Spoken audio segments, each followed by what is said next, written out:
A very warm welcome to IDFC First Bank presents Leaders of Tomorrow Season 12. I'm Ritwika Gupta and here's wishing all our viewers a very happy new year. Tonight on the show, we'll be deep diving into India's retail sector. What are the opportunities, challenges, and how has the industry really evolved over time, especially with the rise of quick commerce and e-commerce? In conversation tonight with BS Nagesh, Non-Executive Chairman, Shopper Stop and Founder, TRRAIN.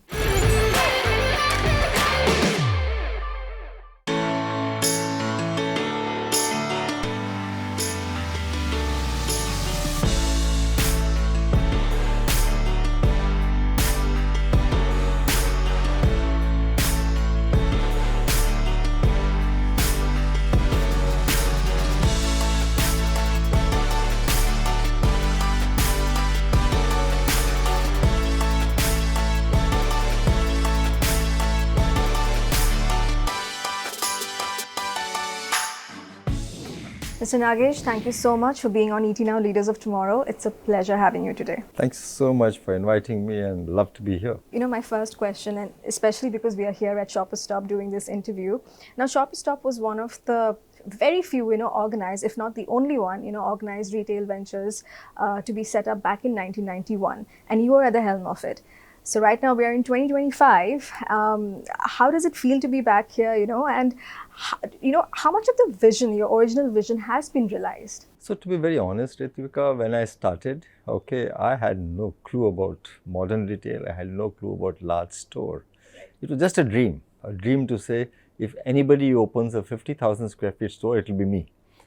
And it was a pipe dream. Where is 50,000 square feet in 1991 to open? And then I got to know that there's a theatre complex which is getting converted. And the headhunter contacted me and I came and joined here. Right. So it was all about doing this store right. We started with just about 2,800 square feet and slowly built up. Please remember that this was a theatre complex. We have not touched any wall, not touched anything. It's all been done through interior changes.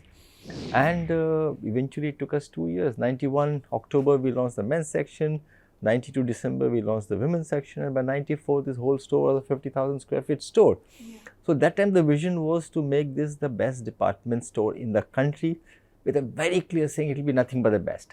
Everything that we'll do will be the best in the country, and therefore we did so many things which had never happened in the country in this store. Mr. Nagesh, you're also known as the father of modern retail here in India. Tell me, how does it feel to have that kind of a legacy? And, over the last 2 decades or so, how have you really seen India's retail industry, evolved over the years? See, this father of modern retail is not a right word, It is just that I got the opportunity as an early startup. And it's a very rare opportunity in the world where a first employee is allowed to start a business and run a business owned by the Rahejas. So the family really supported me on that. What's happened now, you call father of retail and legacy and all those things. But honestly, you don't work to create legacies. You work to create something which customers love and you love and your employees love and everybody loves. Now one can call it as a legacy. But if you look at the last 3 decades, there's been a huge change. And probably I will break the 3 decades into 10 years because it makes sense. 91 we opened Shopper Stop. This was a theatre which we actually converted. 95 we opened Bangalore. That was a hotel. When I went and saw the property, there was a pool inside with water. And that we converted. And 1998 we opened Shopper Stop in Hyderabad, which was a IT office which we converted because there was no shopping center in the country, there was no mall, and we had to look at these properties to convert. So between 91 and 98 we actually did all these things. 98, 99 the competition started entering, Landmark Group came, Pantaloon came, and people started seeing the change which customer is realizing and enjoying this experience. If you look at 2000 to 2010 is when competition came up, we grew, we opened the first store in Delhi in Ansal Plaza. It was a rage. It was center of the city, the largest store in the country, and people saying, "Ye to nahi chalega store," because who pays so much of rental to open a store in the center of Delhi? But it worked, and then that was the 10-year when people started realizing there is opportunity. End of that is when you saw large groups started entering. I would say 2005 to 2010 is the period when everybody realized the potential. We are a department store, we are a department store today. But I think people realize the potential of retail and more so than potential of consumption. They also saw the changes that's happening to the customers, from us baby boomers to the millennials, to the Gen Z. They saw the changes coming. They also saw the country growing. 7-8% of growth also puts money in the hands of people and the aspirations. Yeah. You had the online players coming in, the international players coming in, the domestic online happening, the Flipkarts of the world, the Amazons of the world. And during the same time, you found the best supermarkets of the world coming and closing and going back. Right. It was not that if you just had money, you could do it. Our whole philosophy was only two: convenience and experience. So if you look at the history of shoppers, continuously it has been creating events which are fabulous experience, global experiences being created. Slowly, with the international players coming into the online business, it started moving towards value. Right. Okay, discount and value. Okay, and I think that led to a very different kind of a market getting created. Plus the addition of Geo, plus the addition of telecom. So 2010 to 2020 is the real period of retail emerging in this country in a very big way. All the 4-5 big groups put money in billions of dollars. All the international brands, online players have put billions of dollars. Okay, all innovations retail in terms of technology happened in 2010 to 2020, but the country has moved towards value. Yeah. And this also opened up a whole value fashion business. I mean, if you look at in the last 5 years, what the value fashion business has done in this country is amazing. So this country is seeing something in retail which nowhere in the world people have seen. Now with the quick commerce coming in, why do you require a garment in 15 minutes? I mean, you take 30 minutes to do up. Absolutely. I mean, you require a garment in 15 minutes. But I think this convenience is bringing a big change. So we will see India emerging as a very different retail market. Nowhere in the world it's happened. These are all Indians who are innovating. So even the global players will find it very difficult to come in and participate in retail. They'll participate in retail as an investor. But to really come and do what Indians are doing, tough job. Absolutely. We'll touch on the quick commerce bit, in a bit. But I also want to understand, I think your leadership really, stood out during the 2008 slowdown, when you did the rebranding campaign. And I think because our show is watched by a lot of young, small entrepreneurs as well, what advice would you have in terms of, navigating challenges, during their tough times? What advice would you give them? See, I think the first and the foremost thing is you have to believe in yourself. Okay. The second is you should dream big and don't worry about the dreams part of it. The third is you have to keep trying. Okay, if you stop trying, you will not succeed or fail. So you have to try, and that's very, very critical. The last thing, or I would say two things, is you have to be customer centric. I mean, if your business doesn't revolve around the customer, you will never succeed. And anything to do with retail, or most of the businesses, is always a group. I mean, growth is a group story. Yeah. And group is a team, and team consists of individuals. So unless you are able to bring and build a culture, which is a team culture, which is a culture of respect for each person, you can't do anything. The last thing is, in today's world, compliance and governance has become very, very important. I mean, you find some small companies to large companies falling apart because of governance and compliance. Those days have gone where Lalaji could do anything you want. Yeah. Okay, there are hundreds of eyes watching you. Earlier, people watched you only for financials, but today people are watching you for environment, watching you for societal issues. Yeah. Okay, governance is separate. So they have to keep. So it's become tougher for today's businesses because it's just not about scaling up, it's just not about product. Sure. It's an overall, everything that you need to see before you actually make it big and successful. Sure. I also want to talk about TRAIN. I think it has been creating a lot of meaningful initiatives for retailers in India. Tell me, how do you envision this association, really transform the retail landscape here in the country? Ritwika, when I started, people said you never run an NGO. You, at the age of 50, you're stepping out of being the managing director of a company, the peak of a career. Okay, but it was, like I said, it was just a simple dream to say, how can we really impact people who make a difference to retail? I mean, all of us, the so-called CEOs, managing directors, people who are creating billion-dollar corporations would not survive if these guys go for a holiday. Okay, I think that's the realization which hit me. And I said, can I really do something? So a quick research across the country, we picked up 4 words: pride, respect, inclusion, and development. And all these words came out of statements that I heard during the research. We started an award for customer service that's gone global. Right. 2015 in Rome, 17 in Tokyo, 17 in Toronto, 19 in Tokyo. That's grown very well. Our flagship program is the inclusion program. I realized that retailers, are not inclusive so much towards either women or persons with disability. And India has 26 million disabled. Right. So we started this program called PUNK, Skill and Create Livelihood for Persons with Disability. Okay. 2011 we started with just 22 youth. This year we will end up with 8,500 youth, skilling them and getting them jobs, 75%. And these are deaf, which we call it as speech and hearing impaired, locomotive challenges, polio-stricken kids.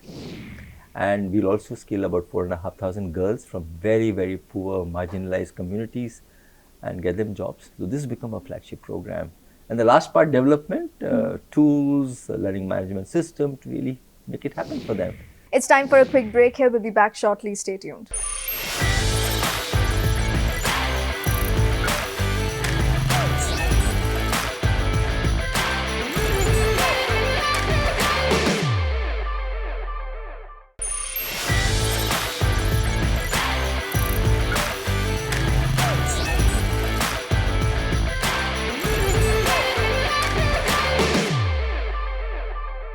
Welcome back to IDFC First Bank Presents Leaders of Tomorrow Season 12. Here's wishing all our viewers a very happy new year. In conversation tonight with BS Nagesh, Non-Executive Chairman, Shopper Stop and Founder, TRRAIN.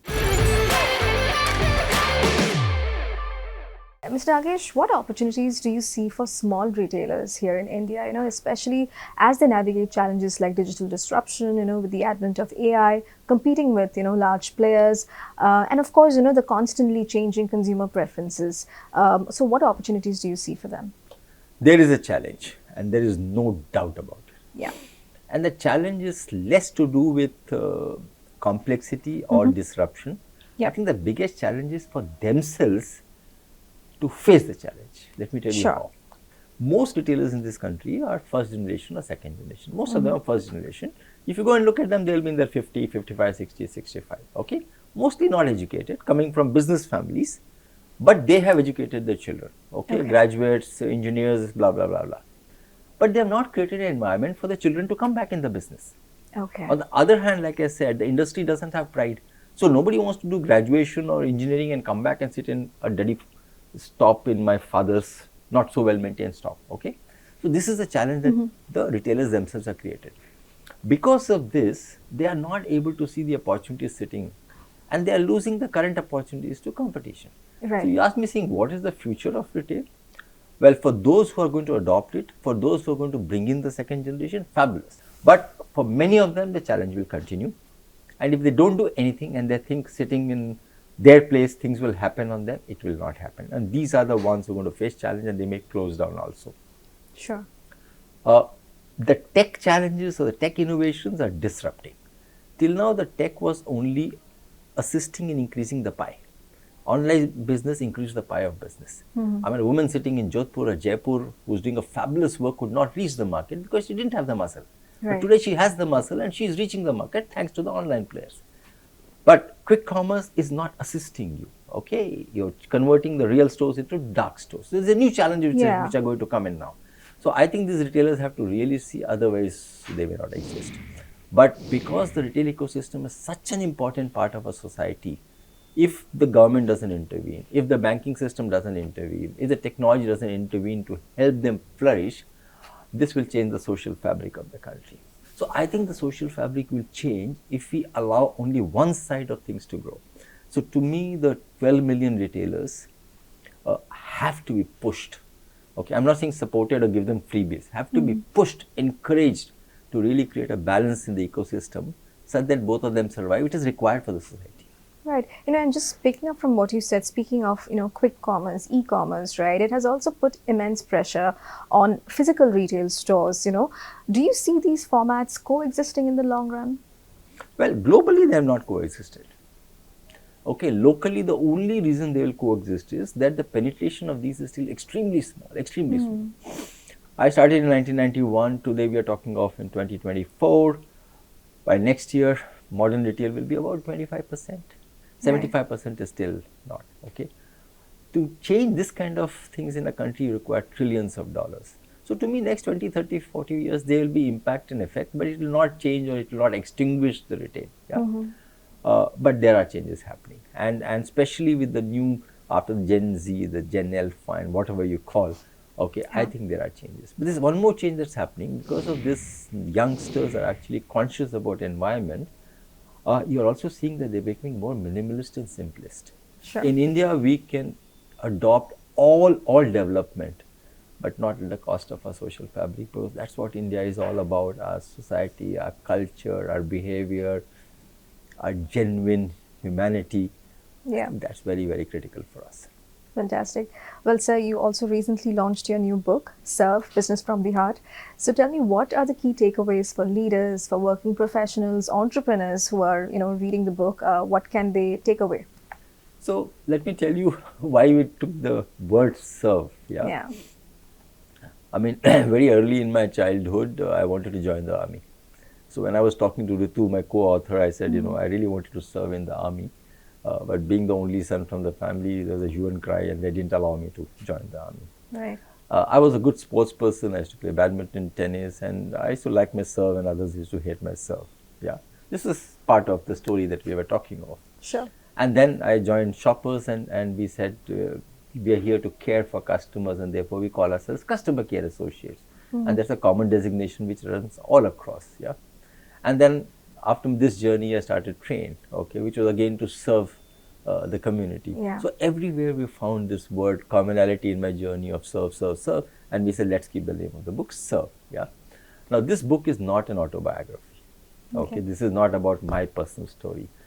This book is not a business book, okay, where somebody can open page 23 and there'll be formats and people can read and say, can I go and replicate? No. This book is about a journey of a brand getting created through the eyes of somebody who's been part of the journey. And that's all. It's very simple. So you can't classify this in novel, autobiography, fiction, non-fiction, no. Yeah. Okay. So if you ask me that if somebody who reads the book, what are the things that one will see? I think the first will be dream big. This country is a country of opportunities, whether it is tier 1, tier 2, tier 3, tier 4. The second is, although the country is so big, be careful. Don't look at India as one India. Okay.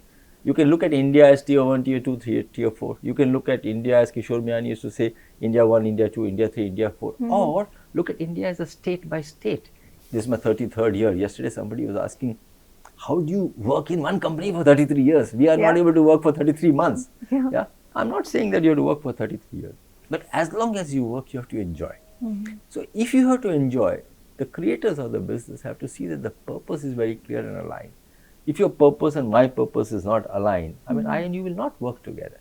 Sure. So do we have a purpose statement? And you'll be surprised when I talk to many business people, youngsters, and ask them, do you have a vision? Yes. Do you have a mission? Yes.